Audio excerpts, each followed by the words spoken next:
नमो अरहंताणं बोलो। नमो सिद्धाणं नमो आयर्याणं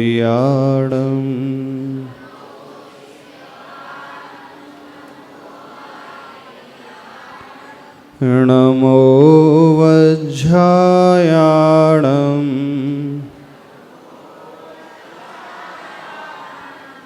नमो लोये सवसाहुडं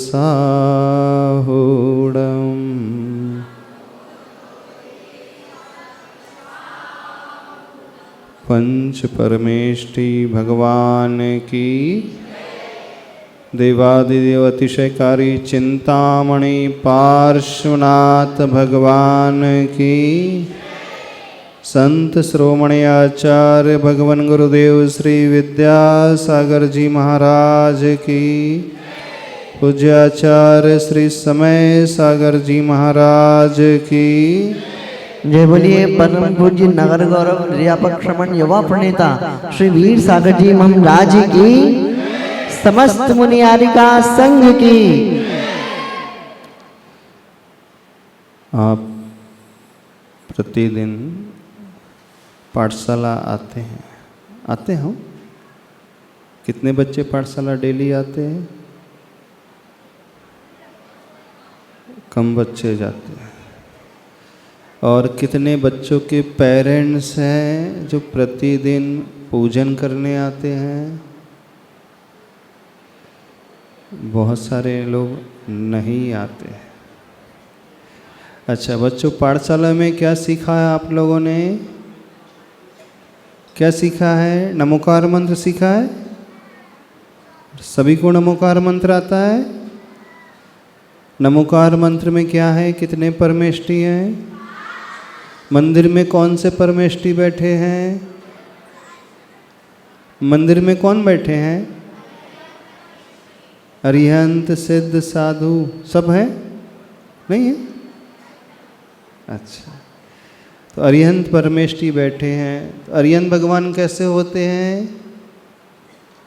पता है कैसे होते हैं अरिहंत भगवान? किसी को नहीं पता? जिन भगवान के हम दर्शन करते हैं वो भगवान कैसे होते हैं? अच्छे होते, सुंदर दिखते भगवान। कौन से रंग के ड्रेस पहनी भगवान ने? कौन से कलर के कपड़े हैं भगवान के? वाइट की केसरी? कौन से रंग? ऑरेंज है, वाइट है? कपड़े कौन से भगवान के? सफ़ेद कपड़े भगवान के? नहीं, सफ़ेद कपड़े तो आपके हैं, ऑरेंज कलर की धोती तो आपकी है। भगवान की कौन सी धोती है? नहीं है ना? तो जो जैन भगवान होते हैं वो कभी वस्त्र नहीं पहनते। कपड़े पहनते? नहीं पहनते। अच्छा, जो जैन महाराज जी होते हैं, मुनि महाराज होते हैं, उनके कौन से कलर के कपड़े होते हैं? महाराज जी के कपड़े कौन से कलर के होते हैं? नहीं होते? होते हैं? अच्छा, तो महाराज जी भी कपड़े नहीं पहनते, भगवान जी के पास भी कपड़े नहीं हैं, तो दोनों एक जैसे दिखते हैं कि नहीं? सिमिलर दिखते हैं ना? जैसे महाराज जी हैं वैसे भगवान जी, जैसे आचार्य श्री है वैसे भगवान जी, सेम है ना? आचार्य श्री का भी फेस है, 2 आँखें हैं, 2 हाथ हैं, 2 चरण हैं। आचार्य श्री ध्यान में बैठे हैं और भगवान जी भी कैसे बैठे हैं?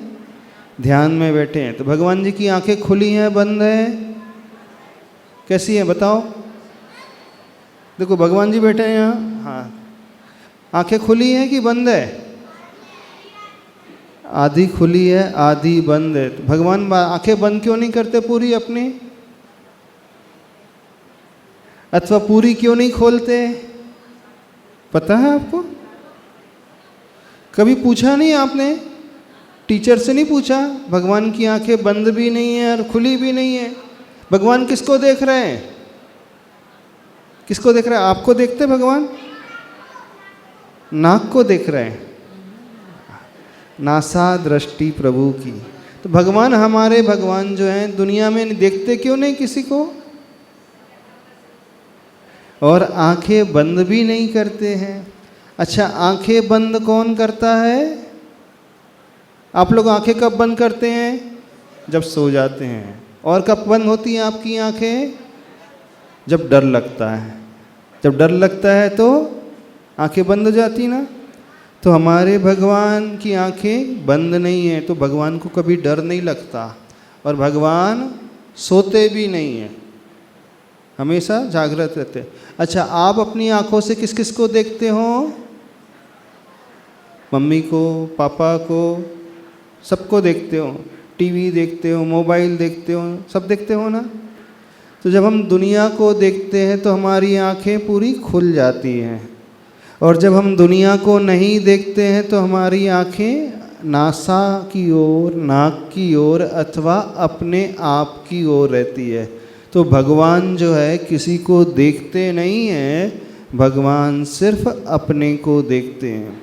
तो हम मंदिर में जब आते हैं तो भगवान कैसे हैं, दिखते हैं? और भी मंदिर जाते हो आप लोग, वहाँ पे कौन से भगवान होते हैं? कपड़े वाले भगवान होते हैं।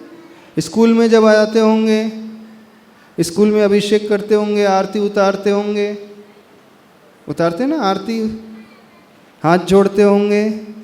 दुनिया में बहुत सारे मंदिर हैं, बहुत सारे भगवान बैठे हैं, बैठे हैं। तो वो भगवान कौन से कलर के कपड़े पहनते हैं? अलग अलग है। मुकुट भी होता है, हार भी होता है, और क्या क्या होता है। हाँ, तो देखो, आप लोग कपड़े क्यों पहनते हो बच्चों? कपड़े क्यों पहने आप लोगों ने? एक कॉर्डलेस दो। हाँ, कौन बताएगा? कपड़े क्यों पहनते हो? ठंडी लगती इस कारण? ठंडी लगती है। किस लिए पहन कारण? हाँ, कपड़े क्यों पहनते हो तुमने? गर्मी लगती कि ठंडी लगती? अच्छा, शरीर को ढकने के लिए, शर्म आती है ना। तो शरीर को ढकने के लिए, अपनी लाज बचाने के लिए, अथवा अच्छे अच्छे कपड़े क्यों पहनते हो? सुंदर सुंदर कपड़े दूसरों को दिखाने के लिए, दूसरों को दिखाने के लिए।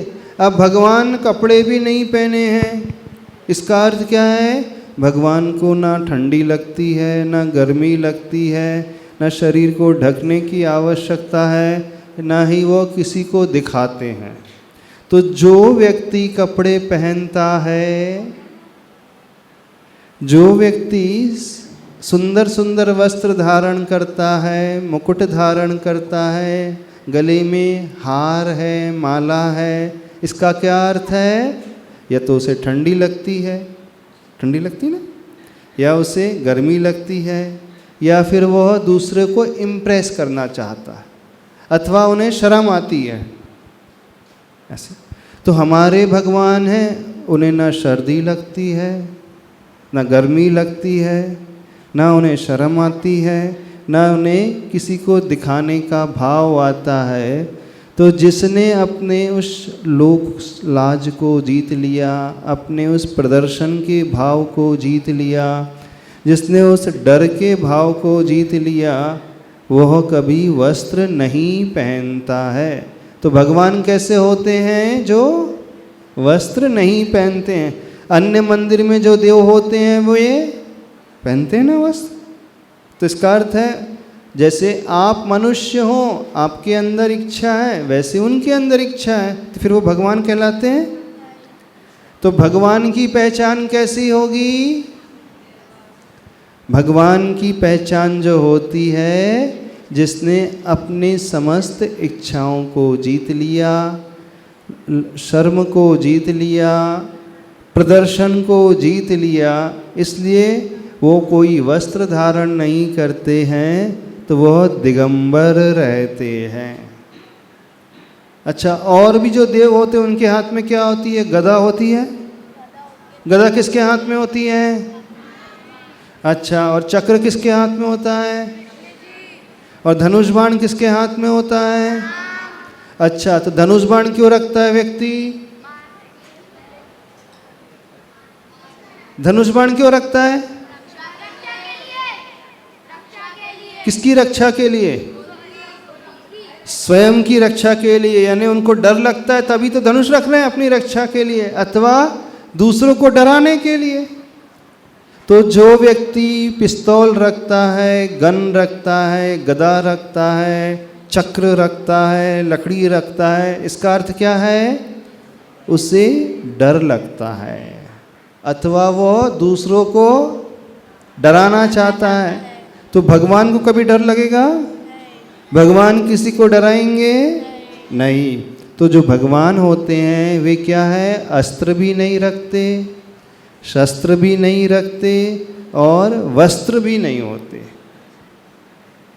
अस्त्र, शस्त्र और वस्त्र जिनके पास नहीं होते हैं वे कौन होते हैं? दिगंबर भगवान होते हैं।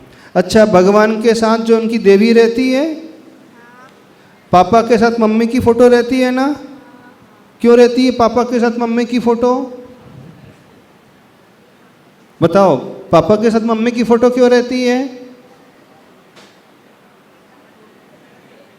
उनकी शादी हुई है ना? तो जो इच्छाएं रखते हैं, कुछ चाहते हैं, वो तो मनुष्य हो गए, सामान्य वर्षी हो गए। लेकिन भगवान जो होते हैं उनकी कोई देवी नहीं होती, उनकी कोई पत्नी नहीं होती, ना पति होता है। तो जिन्होंने अपनी समस्त डिजायर्स को जीत लिया, इच्छाओं को जीत लिया, जिनके पास कपड़े नहीं, जिनके पास वस्त्र नहीं, शस्त्र नहीं, जिनके पास कोई देव देवी नहीं, पति पत्नी नहीं, वे कौन होते हैं? भगवान, दिगंबर भगवान। तो आप कौन से मंदिर जाते हो? कौन से भगवान को पूजते हो? दिगंबर भगवान को कि कपड़े वालों को भी, अस्त्र शस्त्र वालों को भी, पिस्तौल गन वालों को भी नहीं, और पति पत्नी वालों को भी? तो भगवान की पहचान क्या हो गई? जो दिगंबर होते हैं। किसे देखते हैं वो? अपने आप को देखते हैं। ना डरते हैं, ना डराते हैं, ना उनकी कोई इच्छा होती है। तो ऐसे भगवान के दर्शन हमें प्रतिदिन करना चाहिए। सभी लोग करते हो रोज दर्शन? सभी लोग करते भगवान के? करते हो? क्यों करते हो आप दर्शन? क्यों करते हो दर्शन भगवान के?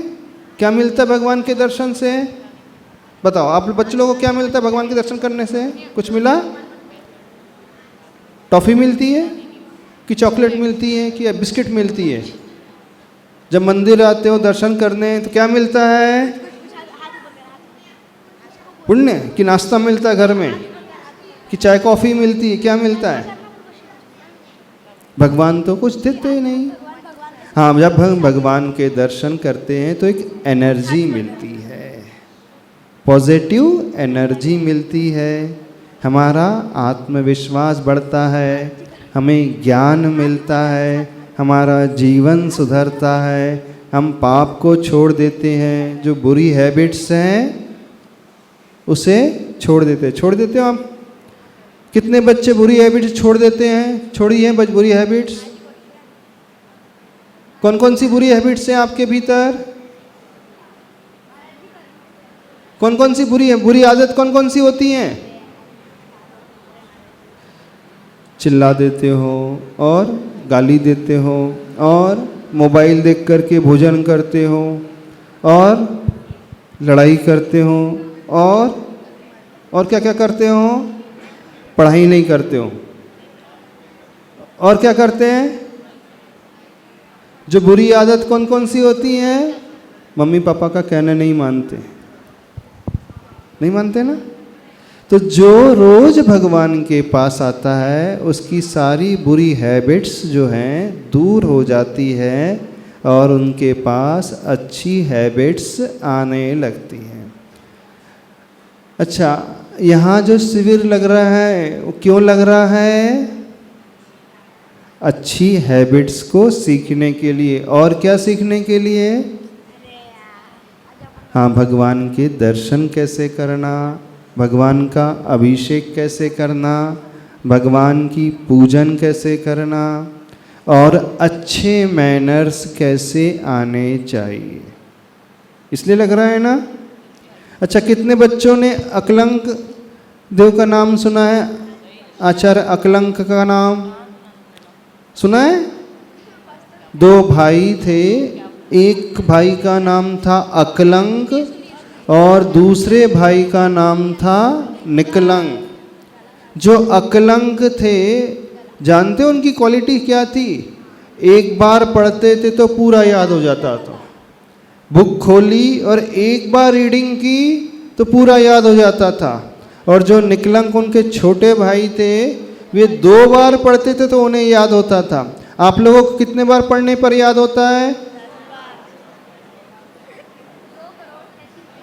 बोलिए, कितने बार पढ़ते हो तो याद हो जाता है? 5 बार।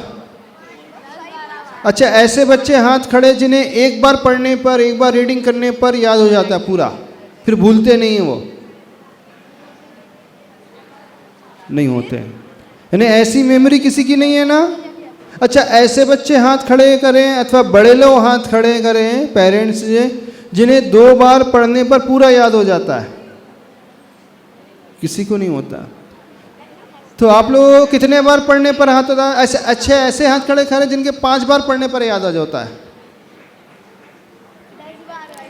5 बार में भी याद नहीं होता। 6 बार पढ़ने पर, 7 बार कि 10 बार पढ़ना पड़ता है?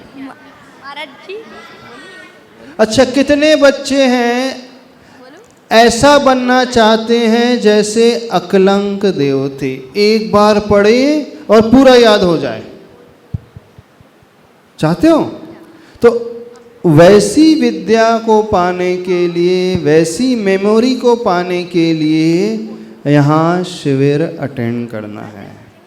कैसी मेमोरी हो जाएगी फिर आप लोगों की? जैसे आचार्य अकलंक देव थे, वो एक बार रीड करते थे और वो उनकी मेमोरी में आ जाता था। तो कितने बच्चे अकलंक जैसे बनना चाहते हैं और कितने निकलंक जैसे बनना चाहते हैं? 2 बार में बनना चाहते हो? अकलंक और निकलंक बनने के लिए थोड़ा बहुत कुछ करना पड़ेगा। क्या करना पड़ेगा जानते हो? क्या करना पड़ेगा? आदि क्या करना पड़ेगा? बोलिए, क्या करना पड़ेगा अकलंक निकलंक जैसे बनने के लिए? हाँ, कॉर्डलेस से बोलो, खड़े होकर के बोलो। हाँ, खड़े होकर के बोलो कॉर्डलेस। हाँ, रोज शिविर में आना है। रोज शिविर में आना है। और आकर के क्या करना है? जो कराएंगे। जो कराएंगे। और घर में जाके क्या क्या करना है?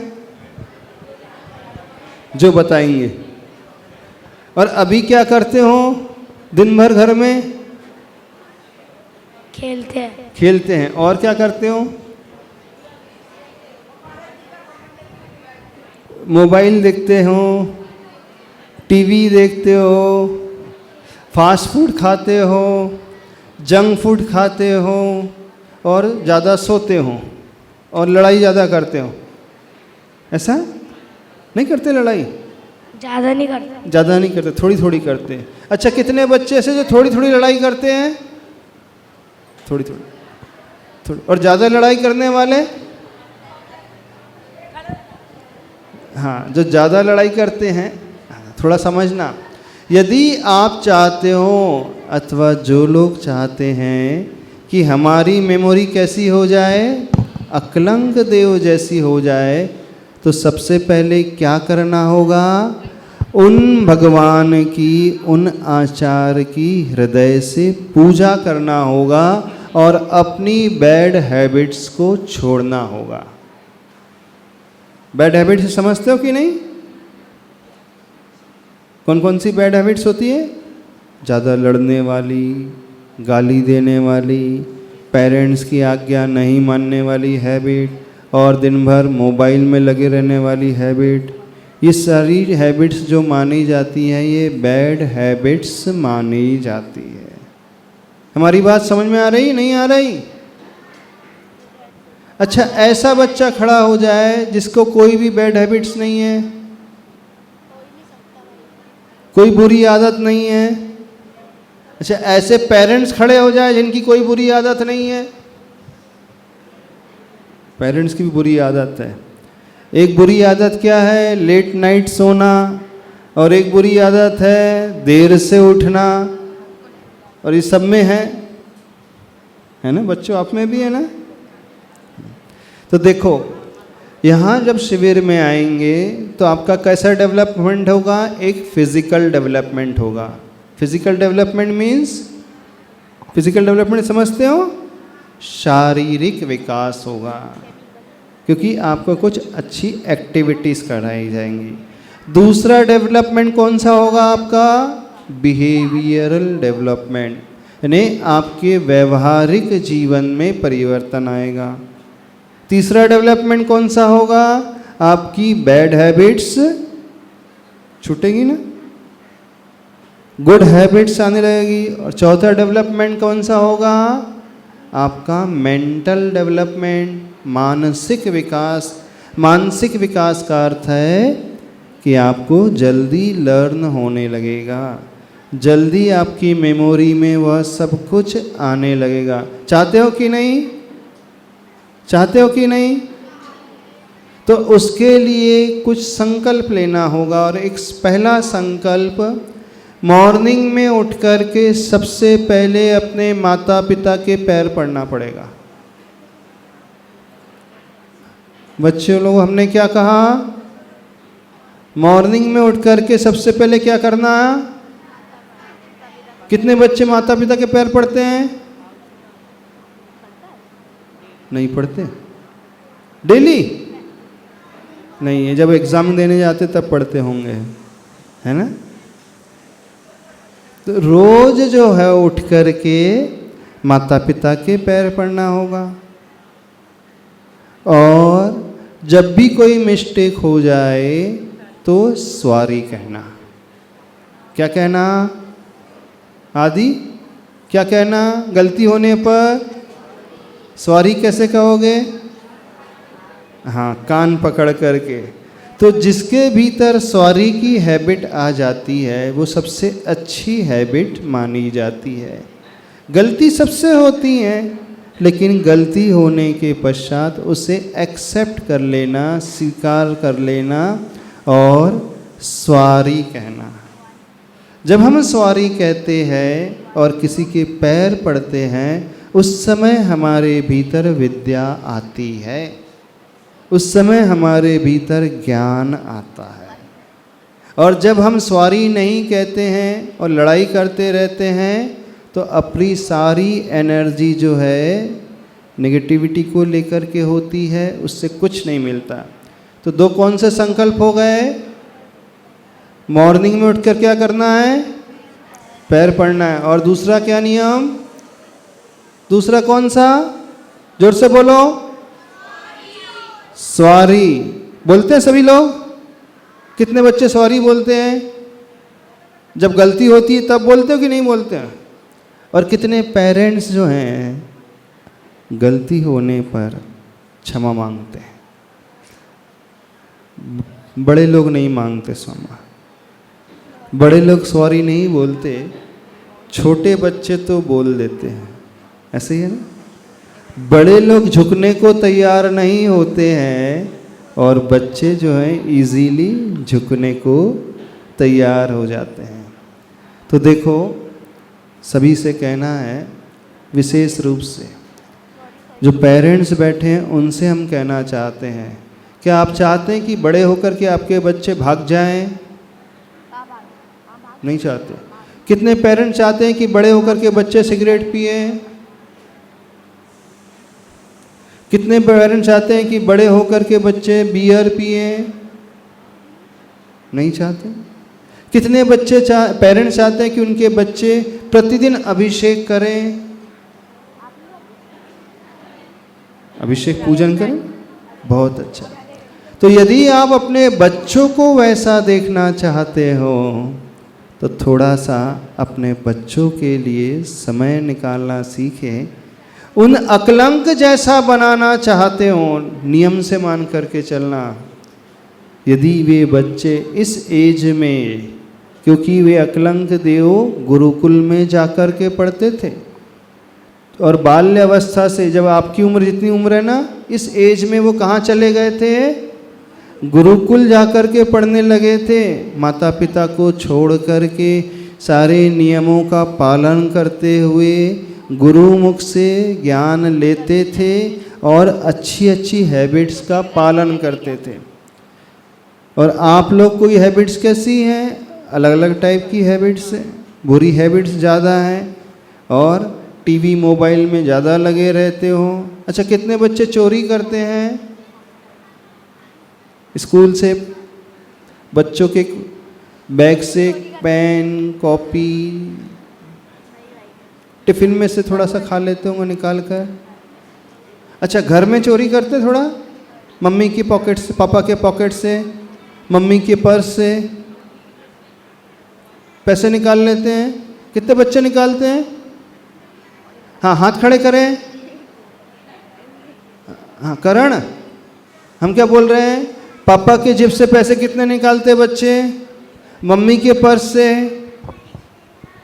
कोई नहीं?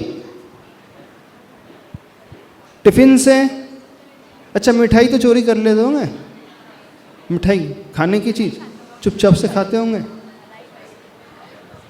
फ्रिज में से निकाल करके धीरे से, कोई देखे नहीं, कर लेते हैं ना? हाँ, बहुत सारे बच्चे कर लेते हैं। तो चोरी की हैबिट भी बड़ी खतरनाक हैबिट है। इन बुरी आदतों से बचना है।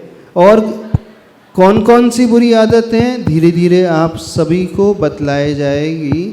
तो यहाँ आकर के समय निकालना है। और जिन बच्चों के स्कूल्स हैं उनसे भी कह देना है, स्कूल तो साल भर जाते ही रहते हो, लेकिन जो यहाँ सीखने मिलेगा वो आपको स्कूल्स में सीखने के लिए नहीं मिलने वाला है। आचार्य को जानते हो ना? आचार्य के दर्शन सबने किए हैं। आचार्य इतने महान कैसे बने थे मालूम है आपको? आचार्य सबसे बड़े आचार्य थे। इतने महान कैसे बने थे? जब वो आप लोगों की एज में थे ना, 4th क्लास में, 5th क्लास में थे, उन्हें आचार्य श्री को पूरा भक्तामर स्तोत्र कंठस्थ हो गया था 5th क्लास की एज में ही। और स्कूल में ही पूरा तत्वार सूत्र उन्हें याद हो गया था। और आचार्य श्री प्रतिदिन जो है गुरुओं की वैयावृत्ति करते थे। जो भी मुनि महाराज आते थे शहर में, सदलगा में, वे उन मुनिराज के पास वैयावृत्ति करने जाते थे, उन मुनिराज के पास पढ़ने के लिए जाते थे और बुरी आदत से हमेशा बचे रहते थे। कितने बच्चे आचार्य ऐसे बनना चाहते हैं? और माताजी जैसे कितनी बच्चियां बनना चाहती हैं? तो आचार्य जैसे कैसे बनेंगे? जब उन जैसी नियमावली को हम अपने जीवन में अपनाएंगे। तो आचार्य भगवान की एक विशेष क्वालिटी थी, वह प्रतिदिन मंदिर भी जाते थे, गुरु की सेवा भी करते थे और कुछ ना कुछ याद अवश्य धर्म का करते थे। आचार्य को स्कूल लेवल में बहुत सारी चीज़ें याद हो गई थी। सहस्रनाम स्तोत्र का पाठ करते थे और अन्य भक्तामर स्तोत्र का, अन्य स्तोत्र का पाठ, तत्वार सूत्र आदि स्तोत्र का पाठ कर लेते थे और याद भी हो गया था। तो वे इधर उधर की बातों से बचे रहते थे। तो आप भी चाहते हो कि वैसा बनना चाहते हो ना? तो ये नियम अपने जीवन में बनाना कि गुरुमुख से जो सीखने मिलेगा हम उसे बहुत अच्छे से सीखेंगे। सीखोगे कि नहीं? कि उठ करके चले जाओगे कि मस्ती करने चले जाओगे? मस्ती नहीं करना है। मस्ती करने के लिए आपके पास घर पड़ा है, घर जा कर के खूब मस्ती करना। और मॉर्निंग में आकर आपकी जो म्यूजिकल क्लासेस होगी ना, उसमें आप पूरा एंटरटेनमेंट कर लेना। और शाम को आप लोगों की बहुत अच्छी क्लास होगी गेम्स की एंड फन एक्टिविटीज़ की। कौन सी क्लास होगी? गेम्स और फन एक्टिविटीज़ की। बहुत अच्छी क्लासेस आपको 7 बजे से सिखाई जाएगी। तो यहाँ पर जो आप शिविर अटेंड करोगे, धर्म का ही ज्ञान नहीं मिलेगा, एक्स्ट्रा करिकुलर एक्टिविटीज़ जो स्कूल्स में होती हैं वहाँ भी पार्टिसिपेट करने के लिए मिलने वाला है। हमारी बात समझ में आ रही है, नहीं समझ में आ रही? समझ में आ रही है? तो इसको कोई भी मिस ना करे, इधर उधर की बातें नहीं करना। फिर इस शिविर के बाद जो है आप जो चाहे कर सकते हो, खेलना है खेलो। और जब तक शिविर लगा है सारे बच्चे डेली आहार देंगे। क्या करेंगे? डेली जो है शुद्ध वस्त्र पहन करके आहार देंगे। कितने बच्चे लोग रोज आहार देते हैं? बाकी लोग नहीं देते। कहाँ रहते हो? सोते रहते हो, खेलते रहते हो, क्या करते रहते हो? अभी ये हैबिट बनाना है। हो सकता है कि नहीं हो सकता है? तो सोले के वस्त्र जो है कल से अपने घर में डाल देना और प्रतिदिन क्लास के पश्चात जो है आपको आहार आदि देना है। ठीक है? जब तक यहाँ पर मुनि महाराज आरिका माता जी हैं और प्रतिदिन संध्या काल में सारे बच्चे बच्चियों को वैयावृत्ति करना है। कितने बच्चे बच्ची वैयावृत्ति करते हैं रोज? बाकी लोग नहीं करते। कहाँ रहते हो? एक्स्ट्रा क्लास तो सोते रहते हो? तो कहाँ रहते हो? कहाँ रहते हैं? बैंड बजाते रहते हो? बैंड प्रैक्टिस करते हो? नहीं। कौन सी प्रैक्टिस कर रहे हो? स्विमिंग की। शाम के समय वैयावृत्ति करने की आदत अभी डाल लें। अभी कुछ कम दिनों की ही बात है, ज़्यादा दिनों की बात नहीं है। तो यहाँ पर मॉर्निंग में आपको थोड़ा सा योगा कराया जाएगा और बहुत अच्छा मेडिटेशन, छोटा सा मेडिटेशन है। उसके बाद प्रभु के अभिषेक की विधि आपको समझाई जाएगी और कैसे अभिषेक करना और उसके अर्थ को समझ करके करना। और एक विशेष बात, जब अभिषेक कर लें तो सारे बच्चे उस गंधोदक को अपने साथ एक चांदी की डिब्बी अथवा चांदी के कलश में भर कर के घर ले कर के जाएंगे। कितने बच्चों के पास चांदी का कलश है? चांदी की डिब्बी है? नहीं है तो लेकर के आ जाना। मम्मी पापा से बोल देना। क्या बोलना है? क्या लेकर के आना है कल से परसों से आपको? चांदी की डिब्बी और अथवा चांदी का कलश। क्यों लाना है? उस गंधोदक को लेकर के जाना है। उस गंधोदक से क्या होता है? भगवान की जो मूर्ति है, प्रतिमा है, वो सबसे ज़्यादा एनर्जेटिक होती है, ऊर्जा से भरी हुई होती है। अब जो गंधोदक बनता है वो प्रतिमा के अभिषेक से बनता है। तो वो भगवान की प्रतिमा को टच करके जो जल आता है उस जल में बहुत ज़्यादा एनर्जी बढ़ जाती है। तो जो बच्चा अथवा जो व्यक्ति प्रतिदिन उस गंधोदक को लगाता है वो अपने आप एनर्जेटिक होने लगेगा। बात समझ में आ रही है कि नहीं आ रही है? तो अभी ज़्यादा नहीं कहते हैं, अभी आज इतना ही रखते हैं। अब बड़ों से हमें कहना है, देखिए उन पेरेंट्स से विशेष रूप से कहना है, आप अपने बच्चों के भविष्य के लिए उन्हें अच्छी अच्छी स्कूल में डालते हैं। कितने पेरेंट्स हैं जो अपने बच्चों को सरकारी स्कूल में पढ़ाते हैं? हाथ खड़े करें। गवर्नमेंट स्कूल में कोई नहीं पढ़ाता? क्यों नहीं पढ़ाते हो? नहीं, आपको अपने बच्चों के भविष्य की चिंता है तो उन्हें अच्छी कोचिंग और अच्छी स्कूल्स में एडमिशन कराते हैं। कितने बच्चे अपने बच्चों के पेरेंट्स अपने बच्चों को पैदल ही स्कूल भेज देते हैं? नहीं भेजते।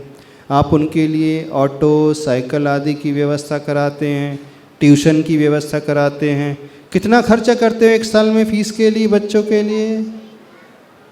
हजारों पेरेंट खर्च कर देते हैं। प्रति वर्ष आप हजारों बल्कि लाखों रुपए बच्चे की एजुकेशन के लिए खर्च कर देते हो। अच्छा, कितने पेरेंट्स ऐसे हैं जो अपने बच्चों के अच्छे कैरेक्टर्स के लिए, अच्छे चरित्र निर्माण के लिए, अच्छी हैबिट्स लाने के लिए, अच्छा व्यवहार बनाने के लिए हजारों खर्च करते हैं? हाथ खड़े करें। वो पेरेंट्स हाथ खड़े करें जो अपने बच्चों के उज्जवल कैरेक्टर के लिए, अच्छी आदत के लिए, धार्मिक संस्कार के लिए हजारों खर्च करते हैं। कोई नहीं करता। बड़े आश्चर्य की बात है। स्कूल भेजने के लिए कभी आप कॉम्प्रोमाइज़ करते हो फीस से?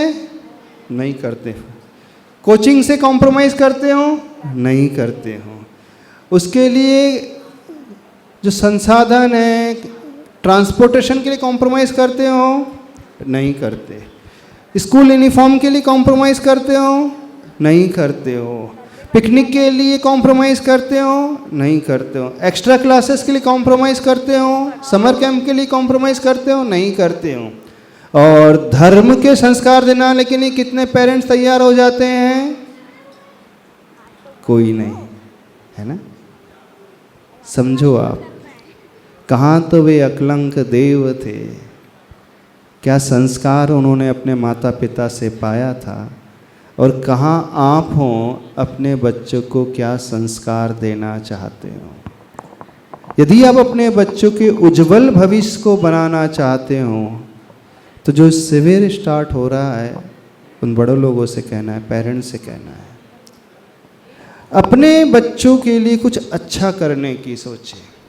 यदि आप अपने बच्चों का अच्छा ज्ञान चाहते हो तो ज्ञान की उपलब्धि मेहनत से तो होती है, पढ़ाई से तो होती है, लेकिन अंतरंग कारण उनके ज्ञानावरण कर्म के क्षयपसम के बढ़ाने से होती है।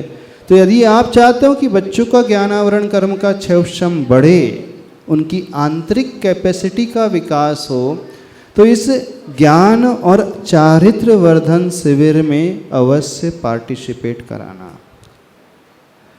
तो आज जो है, चूँकि मंगलाचरण है, उस ज्ञान को बढ़ाने के लिए एक कलश की स्थापना की जाएगी।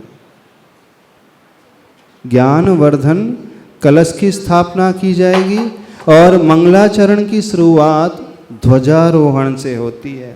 तो जो ये चाहते हैं कि हमारे बच्चे इस क्षेत्र में बड़े आगे बढ़े, न केवल उन्हें ज्ञान की प्राप्ति हो, उनका आचरण, उनका चारित्र निर्मल बने, और वो मंगलाचरण के लिए अपने मानस को बनाना और उस कलश को स्थापित करके जब शिविर कंप्लीट हो जाए अपने घर में लेकर के जाना।